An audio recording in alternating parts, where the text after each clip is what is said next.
kuning maupun kudung coklat, kudung merah, kudung belang-belang, semuanya yang saya cintai. Tidak lupa saya ucapkan terima kasih kepada ibu-ibu yang lagi ngulek. Moga-moga barokah, banyak duitnya. Amin ya Allah ya Rabbal. Malam hari ini acara Muharram juga santunan yatim piatu. Ibu, Bu, kalau kita bicara tentang bulan Muharram, artinya kita bicara tentang hijrahnya Nabi Muhammad. Kalau kita bicara tentang hijrahnya Nabi Muhammad, berarti kita bicara tentang perjuangan Nabi Muhammad dalam bagaimana menyebarkan agama Islam yang penuh tantangan dan rintangan. Nabi Muhammad dalam menyebarkan agama Islam tidak hanya lurus laksana lidi, tidak hanya naik laksana asap, tapi penuh dengan kelokan-kelokan tajam dan jalan-jalan dua bersimpang. Banyak yang harus dilalui oleh baginda Nabi sampai akhirnya agama Islam menyebar mulai dari Mekkah, kemudian ke Madinah Al-Munawwarah, ke Habasyah, terus menyebar ke seluruh Jazirah Arabia, menyeberang ke Yaman, kemudian menyeberang ke Eropa, menyeberang ke Afrika, akhirnya sampailah di Nusantara. Islam sampai di Pulau Sumatera pertama kali pada abad ketiga Hijriah. Kemudian dengan berjalannya waktu, Islam ini sampai ke Pulau Jawa. Pertama di pantai-pantai utara, dari Banten sampai ke Tuban, ke Gresik. Kemudian sampailah di negeri kita yang tercinta, Grobogan wa ahlaha. Ya Grobogan wa ahlaha. Ya Grobogan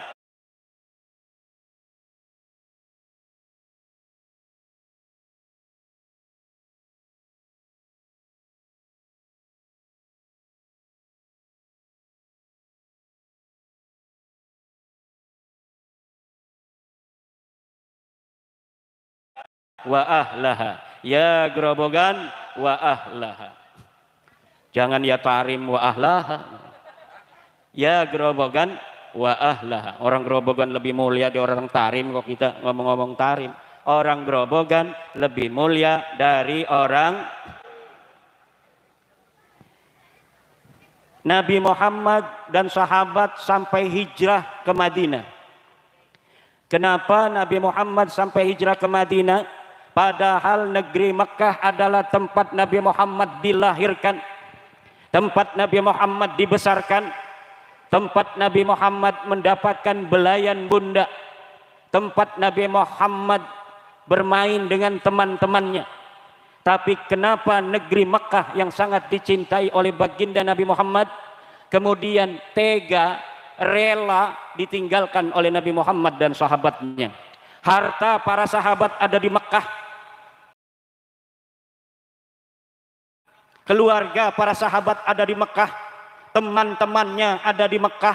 Tapi kenapa para sahabat Nabi dan Nabi Muhammad rela untuk meninggalkan Mekkah, tempat yang ia cintai dengan sepenuh hati, dengan sepenuh jiwa? Jawabannya adalah karena ingin menyebarkan agama Allah, karena memenuhi kewajiban perintah Allah untuk menyebarkan agama Islam, menyebarkan kebenaran risalah Allah. Sampai Nabi Muhammad kadang-kadang menangis di kota Madinah karena saking rindunya ke tanah Mekkah. Tapi rindu yang begitu tinggi yang dialami Rasulullah untuk kota kelahirannya Mekkah tidak menghalangi teguhnya Rasulullah untuk berada di Madinah sampai wafatnya demi menyebarnya agama Islam sampai di Purwodadi Grobogan ini. Nabi Muhammad diancam di kota Mekkah akan dibunuh. Nabi lagi salat di Ka'bah, lagi sujud, dilempar kotoran binatang, kotoran onta. Nabi Muhammad tidak marah. Nabi Muhammad terus melakukan sholat, menyempurnakan sholatnya. Kemudian Ibunda Juwairiyah memanggil Fatimah, wahai Fatimah, ayahmu lihat di Ka'bah, dia sedang sholat. Kemudian pamannya Abu Lahab menyuruh Uqbah, orang yang celaka, untuk melemparkan kotoran onta kepada baginda Nabi, kepada ayahmu wahai Fatimah. Siti Fatimah radhiyallahu anha kemudian lari dari rumahnya menuju ke Ka'bah. Dilihatnya ayahandanya sedang sujud dengan kotoran onta ada di kepalanya. Ia usap dengan penuh cinta dan kasih sayang ayahandanya yang sedang bersujud kepada Allah yang banyak sekali kotoran-kotoran binatang. Kemudian Rasulullah tidak marah terhadap orang-orang kafir, tetapi marahnya diwakili oleh Fatimah. Fatimah bintun Nabi, perempuan yang gagah perkasa. Umurnya belum dewasa, tapi dia berani menuding, menunjuk dengan keras semua orang-orang kafir Quraisy yang berada di sekitar Ka'bah yang telah melempar ayahandanya dengan kotoran binatang. Setelah selesai sholat, Rasulullah mengatakan, Allahumma alaika bi Quraisyin, Allahumma alaika bi Quraisyin, Allahumma alaika bi Quraisyin. Dan orang-orang tadi termasuk pamannya Nabi Abu Lahab yang telah dengan tega menyakiti Rasulullah, kemudian di hari perang Badar semuanya mati, semuanya.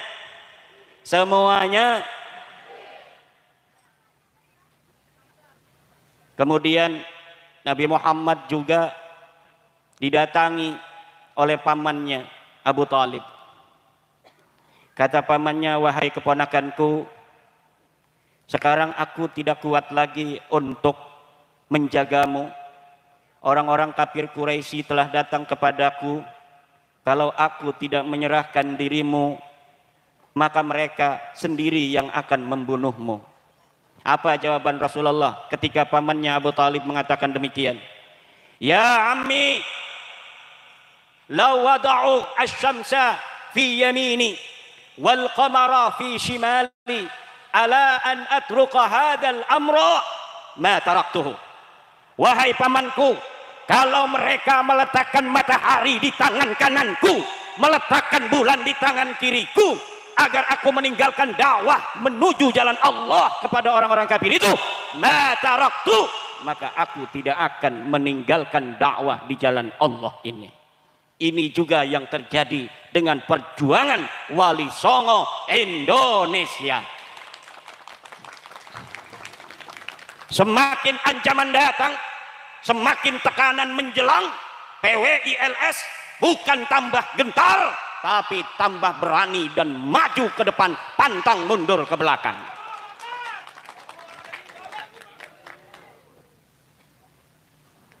Akhirnya pamannya Abu Talib, yang tadinya Abu Talib mulai lemah, ketika melihat keteguhan keponakannya, kemudian pamannya mengatakan kepada Rasulullah Muhammad sallallahu alaihi wasallam, ya ibna akhi, ya ibna akhi, ma sallamtuki abadan, aku tidak akan menyerahkan kamu abadan, selamanya. Aku akan melindungimu sampai aku akan berkalang tanah.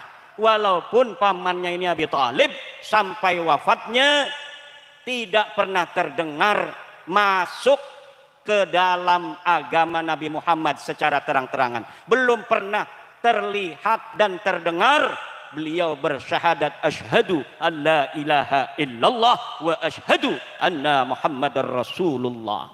Jadi yang membela kebenaran, kadang-kadang ada yang menunjukkan keberanian seperti Umar ibn al-Khattab, seperti Hamzah bin Abdul Muttalib. Ada yang walaupun dia sangat penyayang, tapi dia berani seperti Abu Bakar As-Siddiq. Abu Bakar As-Siddiq itu pemberani tapi penyayang. Dia berani tapi kadang nangis. Ketika dia bersama Rasulullah berjalan, Rasulullah ada yang memegang dengan sorban, kemudian ditekek Rasulullah. Abu Bakar berdiri di hadapan orang tersebut untuk melindungi Nabi Muhammad, tapi sambil menangis. Wa huwa yabki, diberitakan dalam hadis, Sayyidina Abu Bakar walaupun dia berani tetapi hatinya lembut. Dia berantem, siap berantem tapi sambil menangis. Itulah hati lembutnya Sayyidina Abu Bakar Siddiq radhiyallahu anhu. Ada juga orang yang mendukung Rasulullah tetapi tidak menampakkan. Sekarang juga sama. Ada yang mendukung saya masuk PWI, bahkan nantang-nantang orang. Ada juga yang mendukung saya tetapi dia tidak pernah masuk PWI, tidak pernah baiat, tidak pernah ikutan diklat SAR PWI, belum jadi senapati, belum jadi laskar tingkat ranting, tingkat kecamatan, tingkat kabupaten, tapi dia melindungi dan mendukung perjuangan Wali Songo Endo, dan ini jumlahnya sangat banyak sekali. Jumlahnya sangat banyak sekali. Sampai ibu-ibu aja melongo-melongo. Melongo bekai keduhung ora uli salak. Rebutan salak ya ora uli. Atu menai ora uli salak gak uli jeruk. Ora uli maning. Menai ora uli jeruk gak uli-uli pringe. Ora uli maning. Pring mah khusus kena banser kok. Udah dipegangin aja sama banser, sama PW itu. Semakin hari semakin ditekan Rasulullah, semakin banyak orang yang mengikuti Rasulullah masuk agama Islam. Akhirnya Abu Jahal, Abu Lahab, Abu Gosok, semua abu-abu itu membuat sebuah rencana baru. Kalau begini kita bikin surat ancaman kepada orang-orang Quraisy agar orang Quraisy tidak ikut pada Muhammad bin Abdullah. Bikin namanya Sahifatul Hisar. Apa namanya? Sahifatul Hisar. Namanya surat boykot. Kalau sekarang surat instruksi lah gitu. Dibikinlah oleh Abu Jahal CS Sahifatul Hisar, surat instruksi kepada orang Quraisy agar jangan ikut-ikut Muhammad, agar jangan sampai menikahkan anaknya dengan keluarga Muhammad, agar jangan sampai menjual beras, menjual gandum kepada keluarga Muhammad. Ditaruh ini surat instruksi di dalam Ka'bah. Marah gegeden-gegeden Quraisy walaupun dia belum beriman kepada Nabi Muhammad. Ketika melihat ada Sahifatul Hisar, surat instruksi untuk memboikot Nabi Muhammad, datanglah namanya Zum'ah bin Al-Aswad. Kata Zum'ah, ya Aba Jahlin, wahai Abu Jahal, ma radina kita hina katabta. Kami tidak setuju dengan surat boikot, surat instruksimu itu, wahai Abu Jahal, ketika engkau menandatanganinya. Datang pula Abul Bakhtari, kafir Quraisy, berkata yang sama, maradina kitabataha hina katabta. Datang pula namanya Mut'im bin Adi kepada Abu Jahal CS, hei Abu Jahal, maradina kitabataha hina katabta. Aku tidak setuju dengan surat instruksimu kepada orang-orang Quraisy agar tidak mengikuti Muhammad. Walaupun orang-orang tadi belum beriman kepada Nabi Muhammad sallallahu alaihi wasallam. Akhirnya diberitakan di dalam riwayat-riwayat surat Sahifatul Hisarnya Abu Jahal dimakan rayap, dipangan entek, dipangan rayap. Nabi Muhammad diberitahu oleh Jibril, wahai Muhammad, surat instruksi itu yang dibuat Abu Jahal dimakan rayap di dalam Ka'bah. Nabi Muhammad ngomong sama pamannya namanya Abu Thalib, wahai pamanku, itu Sahifatul Hisar, surat instruksi Abu Jahal yang ada dalam Ka'bah dimakan rayap.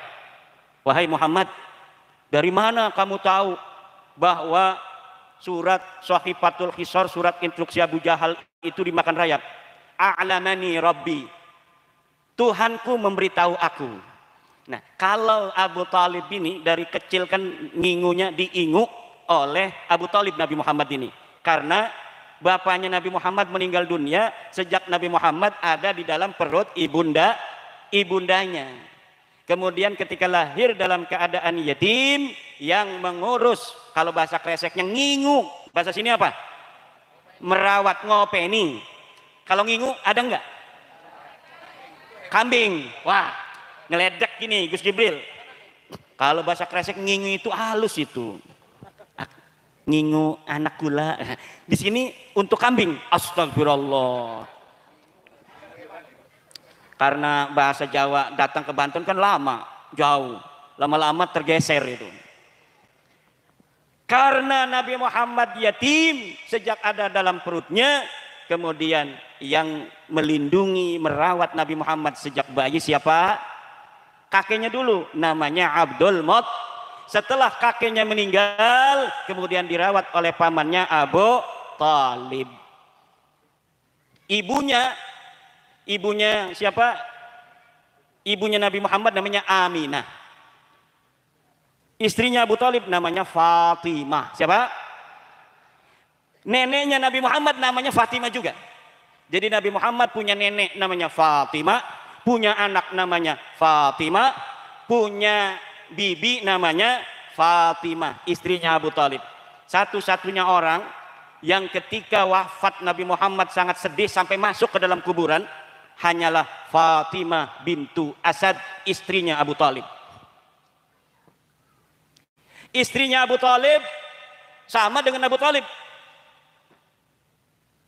Islamnya tidak menampakkan diri, keislamannya tidak ditampakkan oleh Fatimah bintu Asad. Tetapi ketika meninggal, Nabi Muhammad begitu sedih. Ketika liang lahat sudah dibuat, Nabi Muhammad masuk dulu ke dalam kuburan ibu angkatnya ini yang mengasuhnya sejak kecil. Nabi Muhammad tiduran dulu. Wahai kuburan, ini akan sebentar lagi akan masuk ummi ba'da ummi. Apa namanya? Ummi ba'da, ibuku setelah ibuku. Karena ibunya Nabi Muhammad namanya Aminah sudah wafat, kemudian yang mengingu, ngopeni adalah Siti Fatimah bintu As. Ketika beliau meninggal, Fatimah bintu Asad yang ngopeni sejak kecil ini, padahal bukan ibunya sendiri. Nabi Muhammad masuk ke liang kubur, kemudian berpesan kepada kuburan untuk menyayangi ibundanya ini. Ada enggak kiai sini ibunya meninggal, dia masuk kuburan dulu, tiduran dulu di calon makam ibunya itu sebelum ibunya dimasukkan? Ada enggak? Belum? Ada? Kalau ibunya meninggal atau bukan ibu sendiri, tapi orang yang mengurusnya, merawatnya, menyayanginya sejak kecil, masuk ke dalam liang lahat itu, kemudian berdoa di sana, sayangi ibundaku, sayangi ibundaku, sayangi ibundaku, berdoa di situ, baca Quran kalau bisa sebelum datang itu yang namanya jenazah, maka kemudian keluar, jangan ikuti kubur, keluar, setelah itu berdoa lagi, talqin. Itulah yang diajarkan oleh baginda Nabi Muhammad, padahal bukan ibu sendiri. Bayangkan kalau ibu sendiri masih hidup ketika Nabi Muhammad sudah dewasa, kemudian ibunya wafat, lebih kasih sayang Nabi Muhammad pasti kepada ibundanya ketika meninggal dunia. Cuma waktu ibunya Nabi Muhammad meninggal, Nabi Muhammadnya masih kecil, dibawa ke Madinah oleh ibundanya. Kemudian ibundanya sakit. Sebelum sakit, ibundanya mengatakan kepada Nabi Muhammad bahwa engkau akan menjadi kekasih Allah, utusan Allah, akan mendapat amanah dari Allah Subhanahu wa taala. Kemudian Siti Aminah mengatakan, setiap yang bernyawa pasti mati, dan ini adalah waktuku. Kemudian meninggal dunia. Nabi Muhammadnya masih kecil. Akhirnya Nabi Muhammad sallallahu alaihi wasallam hidup tanpa ayah dan tanpa ibu, namanya yatim piat. Nah, ini santunan yatim piatu juga ya. Nah, santunan yatim itu apa? Bapaknya sudah meninggal. Al yatimu fil insani man mata abuhu wa fil hayawani man mata